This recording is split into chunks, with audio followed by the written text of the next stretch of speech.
خدا کا واسطہ ہے شعر یہ ضرور پڑھیں، جو لوگ بیوی کا مذاق اڑاتے ہیں ان کے ساتھ کیا ہوتا ہے۔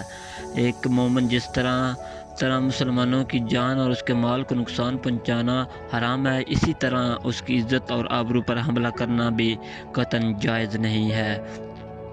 عزت و آبرو کو نقصان پہنچانے کے کئی طریقے ہیں، ان میں سے ایک اہم طریقہ کسی کا مذاق اڑانا ہے۔ مذاق اڑانے کا عمل اپنے بھائی کی عزت و آبرو پر براہ راست حملہ اور اسے نفسیاتی طور پر مضطرب کرنے کا ایک اقدام ہے۔ آج ہم آپ کو بتائیں گے کہ بیوی کا مذاق اڑانے کے حوالے سے حضرت علی کے حوالے سے کیا فرمان ہے۔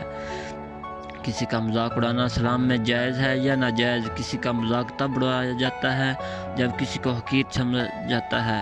اس کی بیوی اس کے رویے کے دنیا و آخرت میں دونوں میں منفی نتائج نکل سکتے ہیں۔ یہی وجہ ہے کہ باہمی قدورتیں، لڑائی جھگڑا، انتقامی سوچ، بدگمانی، حسد اور سازشیں دنیا کی زندگی کو جہنم بنا دیتی ہیں۔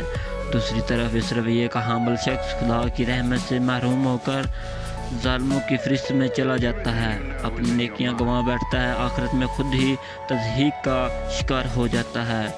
مذاق اڑانے کی قرآن و حدیث میں بھی ممانعت آئی ہے۔ یہ عمل اس قدر ناپسندیدہ ہے کہ اللہ نے اس کو براہ راست موضوع بنایا۔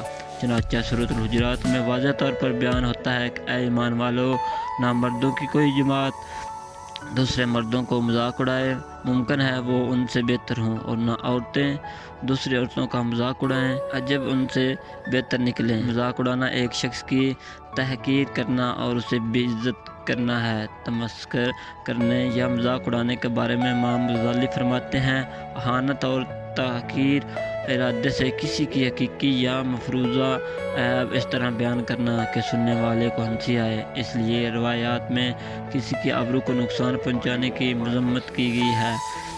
حضرت علی کا بیان ہے، آج وسلم نے فرمایا، جو کوئی کسی مسلمان کی آبرو ریزی کرے گا، اس پر اللہ اور فرشتے اور تمام لوگوں کی لعنت ہوتی ہے، اس کے نفل اور فرض عبادت قبول نہیں ہوگی۔ روایت صحیح بخاری۔ مذاق اڑانے کا عمومی مقصد کسی مخصوص شخص کی تحقیر کرنا اور اسے کمتر مشہور کرنا ہوتا ہے۔ اس کے پیچھے تکبر کا رویہ کار فرما ہے۔ اس بارے میں حضرت علی کی حکایت یوں روایت کی گئی ہے، ایک عورت نے آپ سے شکایت کی کہ اس کا شوہر اس کا لوگوں کے سامنے مذاق اڑاتا ہے۔ حضرت علی نے اس شخص کو فرمایا کہ یاد رکھو، اپنی بیوی کا یوں مذاق اڑانا درست نہیں۔ جب تم اپنی بیوی کا مذاق اڑاؤ گے تو اللہ کی رحمت سے محروم ہوں گے۔ تمہیں چاہیے کہ اپنی بیوی کے ساتھ حسن سلوک کرو کہ تمہارے گھر میں مال و دولت اور تمہارا رزق تمہاری بیوی کی وجہ سے ہے۔ اگر تم اس کے ساتھ ایسا کرو گے تو تمہارے گھر میں تنگی اور پریشانی آئے گی۔ دوستو، ویڈیو اچھی لگی ہو تو میرے چینل کو لازمی سبسکرائب کر دیں۔